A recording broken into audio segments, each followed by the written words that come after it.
Well, hello everybody, and welcome back to week 2 of Construction Junction, building on God's Word. My name is Miss Linda, and I'm glad that you're back here with us.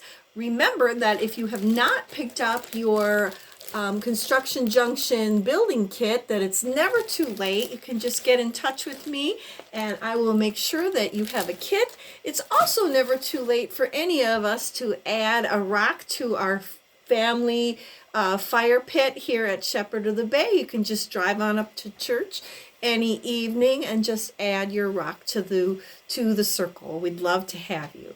Well, this week we are going to be traveling with one of Jesus's disciples, Matthew.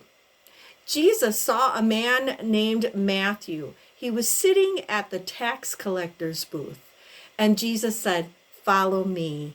And that's just what Matthew did. He got up and he followed Jesus. Now, Matthew wrote the very first book in the New Testament.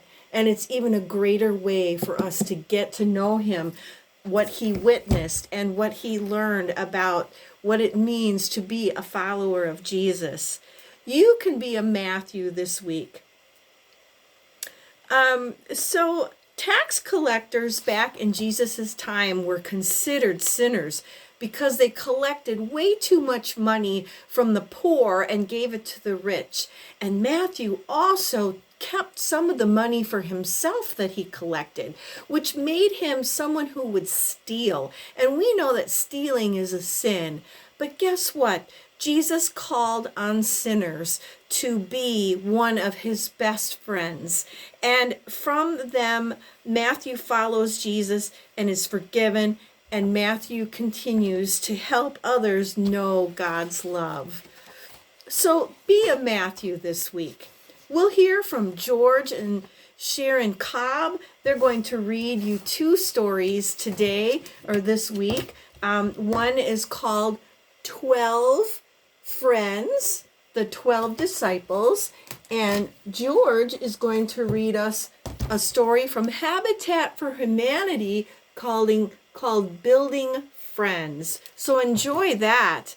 Then you can head on over to Miss Eloise for this week's mission moment. We're going to get ready to gather food to send to Claude's Pantry. You can drive over to church and drop off your donation into the blue bucket, and there will be a label on there, Construction Junction donations. Try to think of some of your favorite foods that you like to eat, non-perishable, that you can donate to the pantry. And that will be our mission for this week. Remember, last week was writing letters to our friends at Shepherd of the Bay. So if you haven't written your letters yet, you might want to do that this week as well. We'll also be guided by Carol and Christy in Arts and Crafts to remind us that Jesus asked Matthew to follow me, and you will find that in week number 2 bag this week in your kit. We'll also hear from some puppet friends in music today, brought to you by Wesley's Wuppets, This Little Light of Mine, the Singing Songbook, written by Ernie and Debbie Rotino. So we're looking forward to seeing that video today on the music portion of our time together.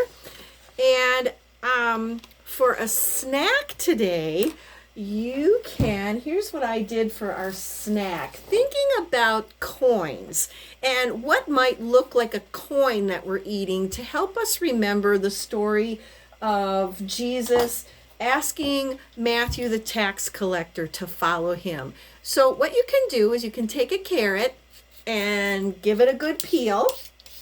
Get all the peelings off of the carrot, okay? Maybe some of you have never used a carrot peeler before, and you can learn how to do that with your family this week.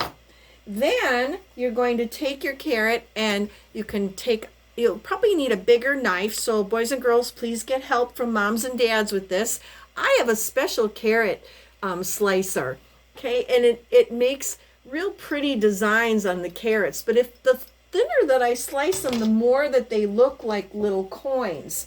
So I'm just going to slice these up and show you that we can call them little carrot coins, and you can dip them in ranch, or you can just eat them plain. I'm getting hungry, so I almost want to munch on this right now, but I'll wait. And then you can have a conversation about Matthew the tax collector while you're munching on your carrot coins. Okay? Then the other thing that you can do this week to get outside and move your body, you can invent some games using coins. One of the games that you can play, we used to play this when I was a little girl. It's called Hot and Cold. So somebody in our family would hide a coin, and the bigger the coin, the better. So you might want to start with a quarter, or if you're lucky enough to have a silver dollar or a $50 coin in your house, you can use that, hide that somewhere, and then as somebody gets closer to the coin where you hid it, you say, "Oh, you're getting hotter." First you say, "You're getting warmer, you're getting warmer. Oh, you're getting really hot." That means you're just about to find the coin that I hid. Or if they're really far away, you say, "Oh, you're getting colder, colder, colder." The other thing that you can do too is you can have a scavenger hunt and maybe make a clue map of where to find your quarter. And then the winner gets to keep the quarter. Also, spend some time learning the value of the different coins. Moms and dads, we live in a fantastic plastic world right now, and our kids are starting to not always know exactly what the value of these coins are. 25 pennies for 25 cents for the quarter. And if you're really little, learning value could be with maybe amount of cookies that you have, something like that. Okay, so this week, also in your bag, you're also going to have a little something that looks like this, and you'll use your stickers to attach and retell the story.